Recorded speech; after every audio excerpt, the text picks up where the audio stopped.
Richmond Hill Garden and Horticultural Society. So let's begin with that. First, though, maybe about myself. I've been a member of the Horticultural Society since 2018 when I was asked to take on the position of secretary for the board. At this point, I'm the club's president, but still am the secretary. I've been helping out with the newsletter and the yearbook, and I've just found and rediscovered my love of writing with those, and thus have taken them on when others were trying to move to something else as well. I consider myself a novice gardener, but I spent long summers in the heat and the terrible sunshine, good sunshine, but when I was young, helping my dad and our family vegetable garden. It was some 30 feet by 100 foot in size, but also helping my mom with root veggie storage, canning and freezing. I'm eager, very eager to become a better gardener. Our society is 105 years old. It's going strong. It's one of the largest and most active societies in the OHA. That's the Ontario Horticultural Association, which we are a part of. And we have our societies, and then several of them make up districts. We're part of District 15, and all the districts make up the OHA. Our society has 173 members, of which 18 were new members in 2020, which is very good because a lot of clubs suffered with a membership issue last year. And we've already had another 10 new members to date in 2021, so in less than about 4 or 5 weeks. Last year, we always count our volunteer hours, and we did just over 4,000 volunteer hours in the community and within the club. Despite the requirement for social distancing, our members worked it out and were able to put in 4,000 hours. So a lot of this presentation is on how did they do that? What do you do? What is it people do there? I wanted to give you a glimpse as to what our meetings would look like pre-COVID. Yes, we meet at the McConaughey Center, usually 80 to 100 people, so about half of our membership. And we'd all be looking intently at the presenter who was there in person with charts and slideshow behind them, and a lot of times physical items which they bring. The orchid one was particularly useful for me because I learned a lot about how to take care of the orchids I already have. And now we look like a Zoom meeting with each having our own little spot on the screen and all of us sort of sitting there in different ways of doing it. And this is one of many. Our last 3 seminars actually had over 80 people in each of the Zoom meetings. So that is really a nice thing. Now, when we come to city projects, I wanted to talk about tulip bulb naturalization.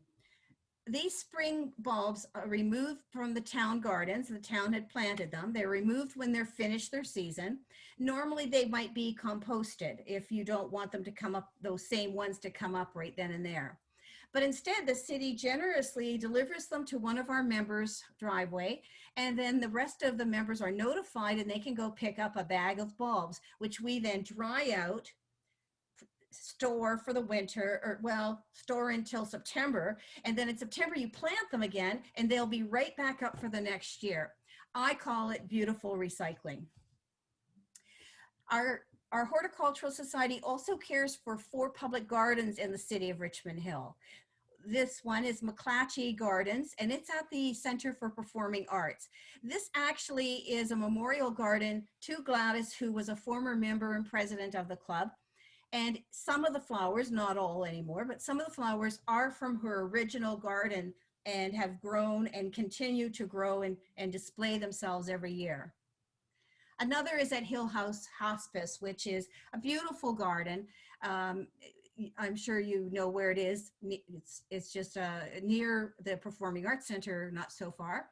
And it's a beautiful garden with displays in the back all over.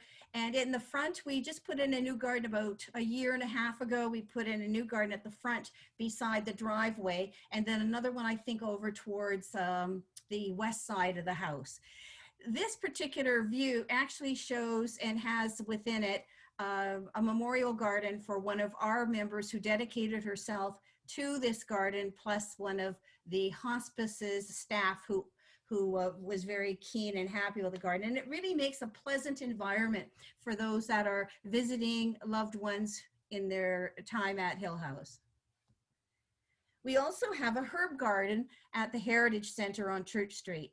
Now, the herb garden is very different, as you can see, physically very different. It's really encompasses these quadrants of in a big circle. Um, depending on when you're there, depends on how full they are, because each kind of herb would grow at different rates. And obviously, as the summer goes along, there's more and more of them. We have a little problem at the herb garden.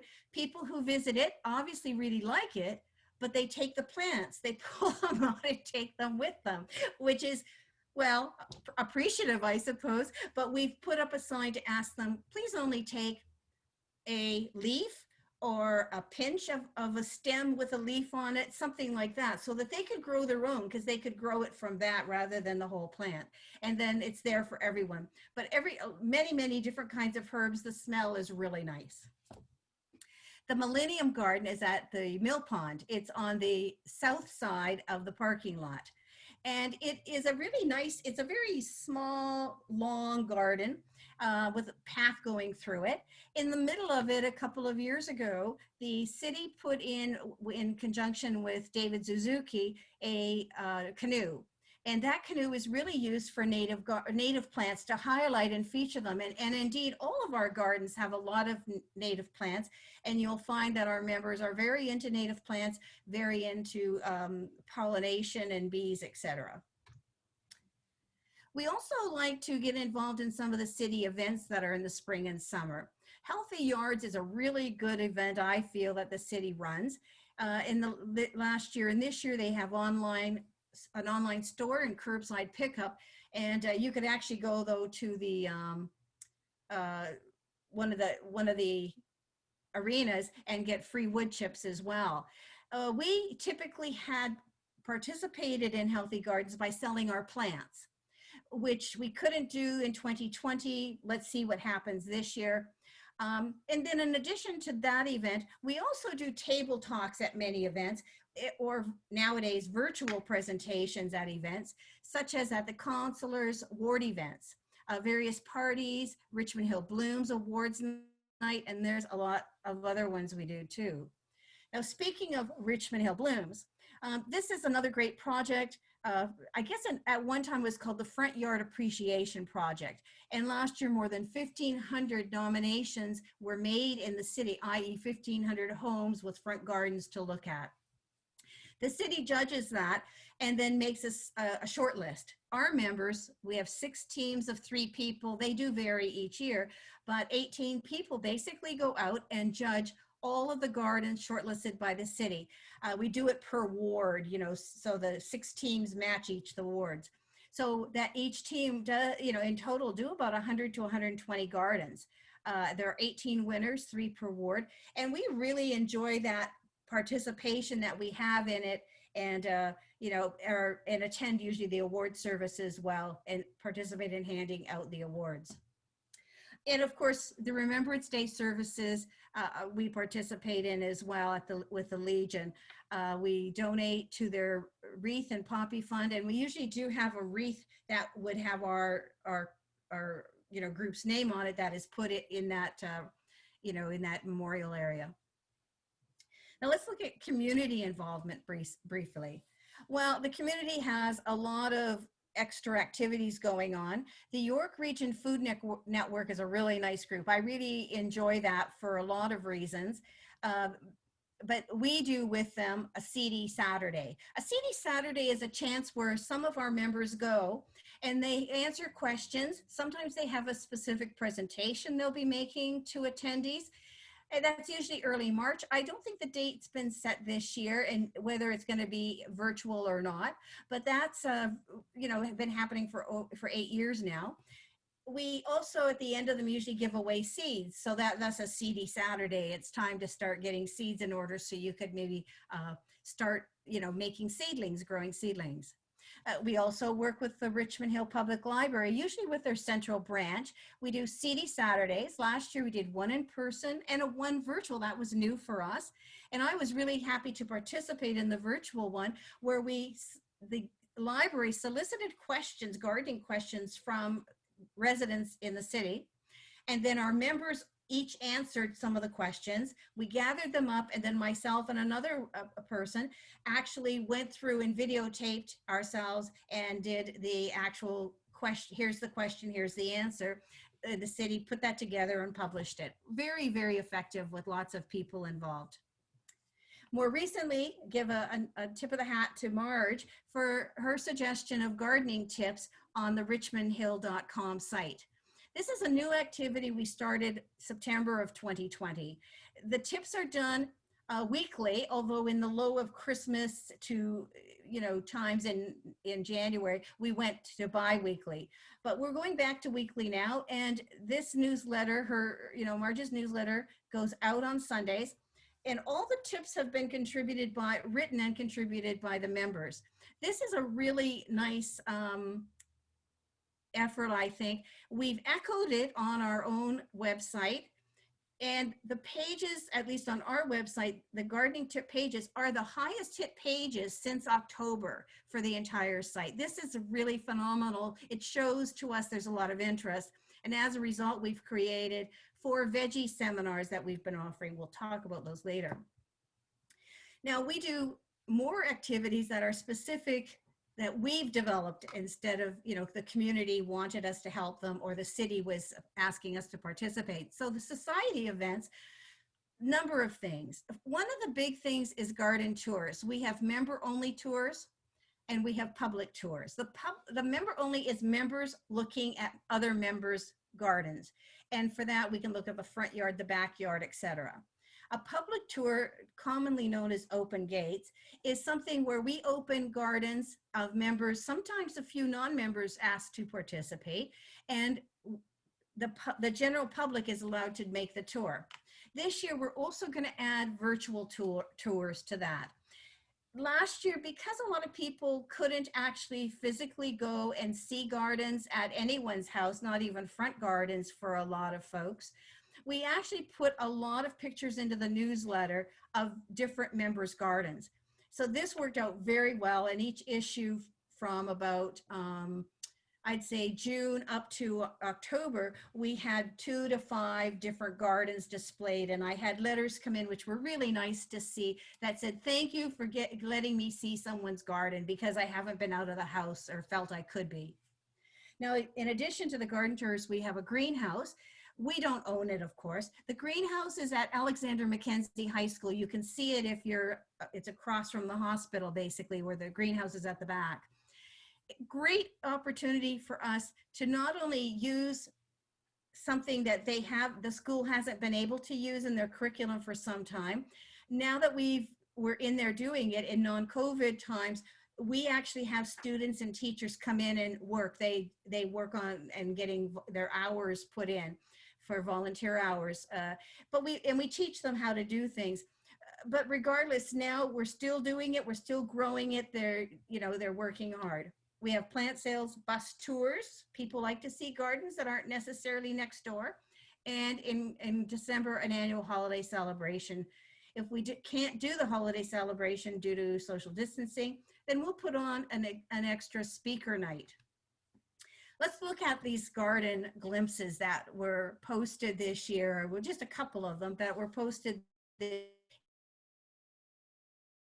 in the newsletters. This one I really adore. Bottom row in the middle, this is this member's rain barrels. I know they don't look like traditional rain barrels, but they actually function exactly the same. They're hooked up the same, and they're just gorgeous in and of themselves, looking like giant flower pots. And you can see again that our members are very much into insects and butterflies and just various things. On either side of the bottom row, you see different butterflies. And this member particularly goes and gathers, she has a milkweed area as well as some other native plants, obviously, but she gathers the little, I don't know what to call them, the little dots that you see, and raises them and helps them become the butterflies that she releases each year. We have a lot of members who release 50 to 100 butterflies each year. So that's really sort of unique. this particular member, just a glimpse of it, but you can see again the love and the beauty of the flowers themselves, but the love also of the insects. In the bottom right, you see an interesting butterfly with the daisies. Beside it on that yellow flower is a little insect crawling, and you may not see it, but if you look closely on the top left, just to the left of the very first set of orange flowers, you'll see a hummingbird in midair with his wings going. A great picture to capture. It would be nice if I had a really close-up of it, but we don't. But we like to see that.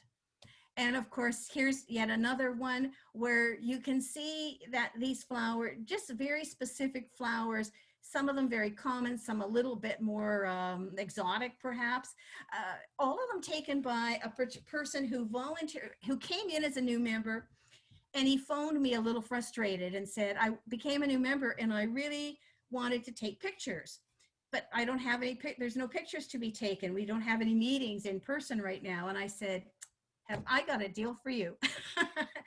And I asked him if he would go to members' houses. I would get their permission, and he would go there and take pictures of their garden. So he could be by himself walking around, and they know when he'd be walking around.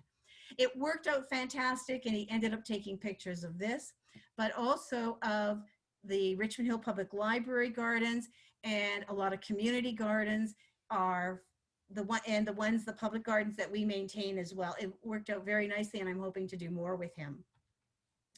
About our greenhouse, yes, it is the one at Major Mackenzie High School, as I mentioned, and we start in October for the growing season, clean it out, get it ready to go, new soil where needed, etc.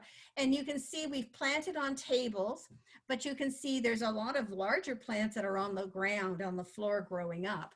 And they really do well. This time of year, they've been already working on propagating plants, whether it's from a cutting or a leaf, that's already been started. The actual seeds have been germinating since, I think, well, probably earlier, like early February, they've been growing seeds. And in fact, in some cases, they've been growing things and actually propagating the plants they've grown, so they'll have multiples for the plant sale.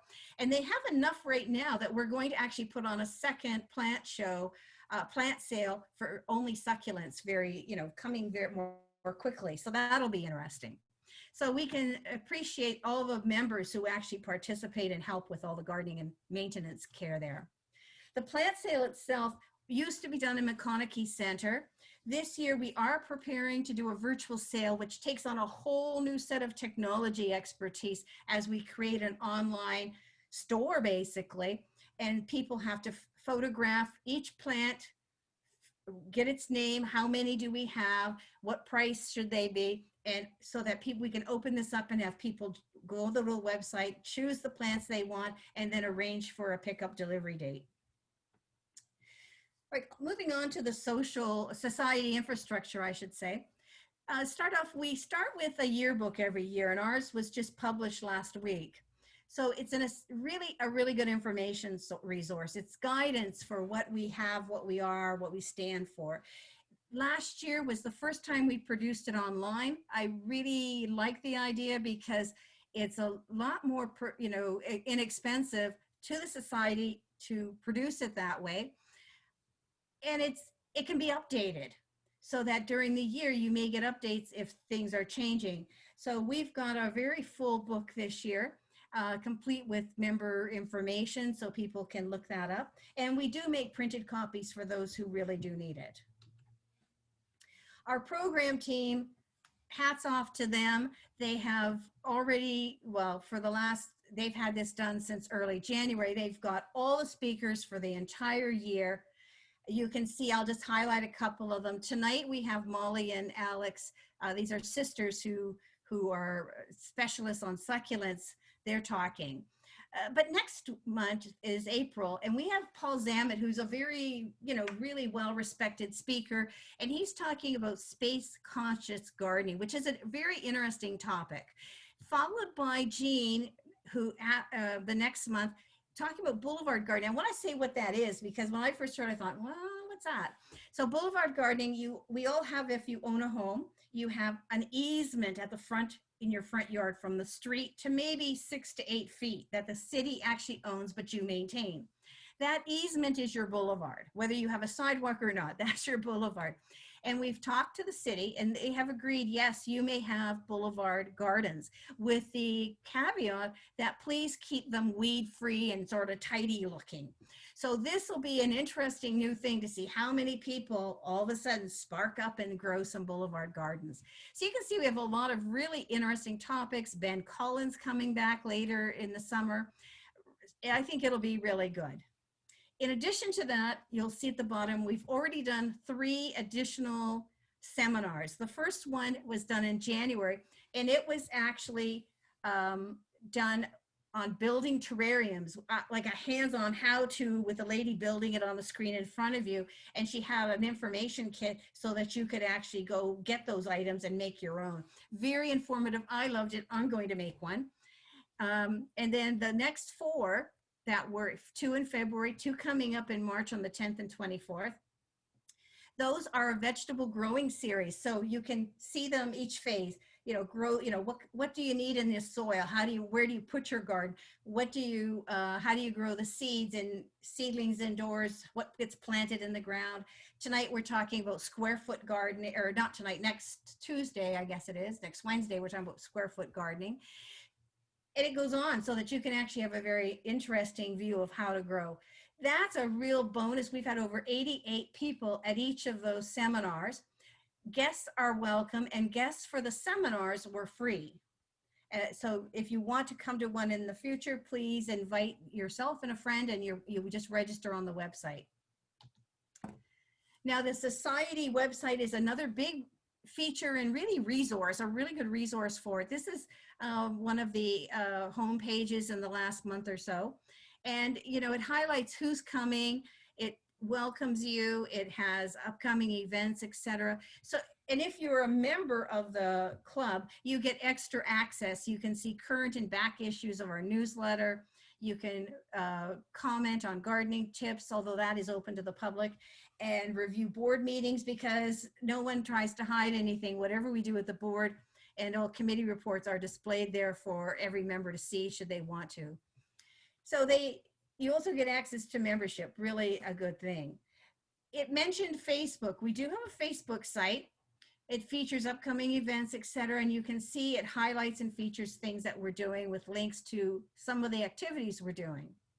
And on Instagram, we have a new site from a girl who joined us last January.